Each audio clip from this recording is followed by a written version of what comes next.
স্পন্ডাইলোআর্থ্রাইটিস রোগগুলা কেন হয় আমরা আসলে অলরেডি বলে ফেলেছি। এখন প্রশ্ন আছে এই রোগগুলোর লক্ষণ কি? লক্ষণ হলো প্রধানত স্পন্ডাইলোআর্থ্রাইটিস পেশেন্টের দীর্ঘমেয়াদী কোমরে ব্যথা, ঘাড়ে ব্যথা, পিঠে ব্যথা থাকে।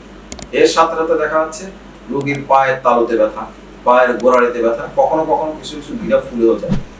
সাধারণত কোনো কোনো রোগীর হাতের কনুইতেও ব্যথা থাকে, কখনো কখনো আমাদের বুকের সামনের দিকে ব্যথা হয় এবং এই বুকের সামনের দিকের ব্যথাকে কখনো কখনো কোনো কোনো রোগী হার্টের ব্যথা মনে করে ভুলও করে থাকে।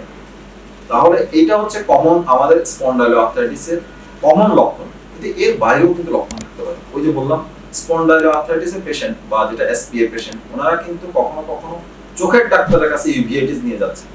কখনো কখনো দেখা যাচ্ছে ওনার হার্টের কিছু কিছু রোগ তৈরি হচ্ছে ভালভে, যেটার সাথে কিন্তু স্পন্ডাইলোআর্থ্রাইটিস সম্পর্ক রয়েছে।